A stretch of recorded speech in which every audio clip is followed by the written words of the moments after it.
What's up mga kakat lovers? It's me again, JP. Kasama ko si Ken, aking partner.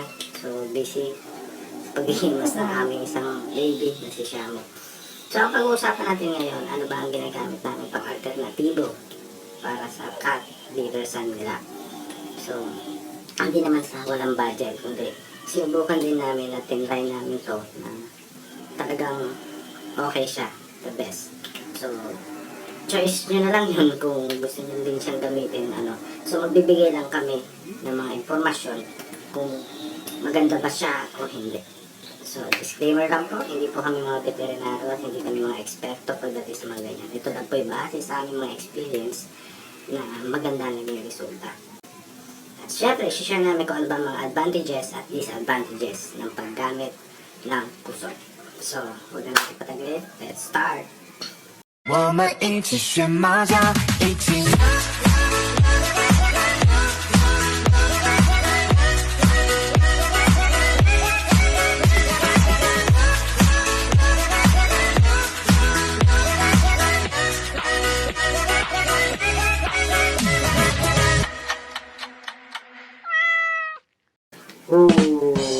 So, I'm back. So, ito na nga. Talakayin natin yung advantages and disadvantages ng paggamit ng KUSOT as alternative cat litter set. So, unang-una, amoy. Yes, wala siyang masyadong amoy. Hindi siya ganun kabaho pag ginagamit siya. So, alam mo yung amoy ng kahoy. Ayun, ganun yung maamoy mo. Amoy kahoy lang siya. Wala masyadong ano. At pangalawa, yung pupo, nasasara siya. So, nakakover ng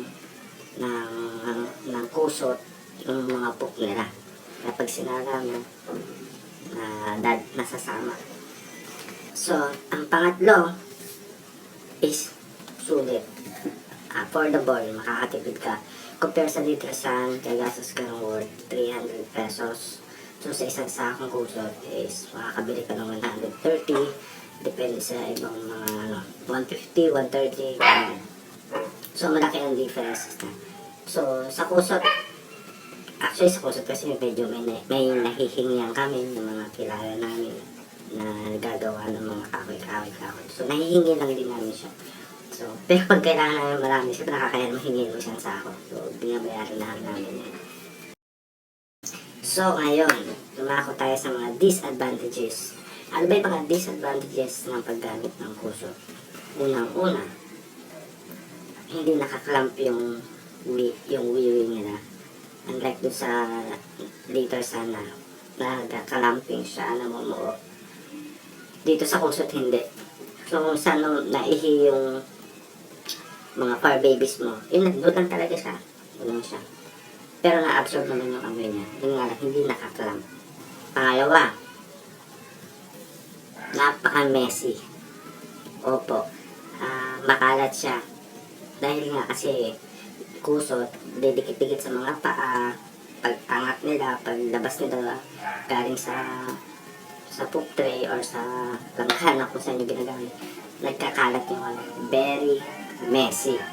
So, yun lang. Ang pangit lang siguro ba pag may mga pusa kayo na sobrang mabalahibo, tulad ng mga Persian, mga Maine Coon, mga ganon, or Himalayan, maano siya, didikit-dikit sa balahibo. So, yun ang isa. Ito yun ang pangalawa sa disadvantages. Pangatlo, hindi siya masyado tumatagal. So, pag naglagay kayo sa planggana, good for 2 to 3 days siya. Unlike sa litter san na matagal. Kasi diba, sinasala natin, tapos mapapakinabangan pa yung tira, tapos nadagdagan.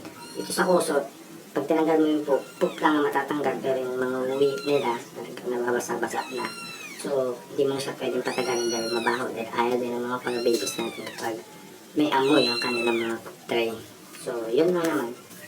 So, yun na po, ang mga advantages at disadvantages ng paggamit ng KUSOT. Ano mas English naman?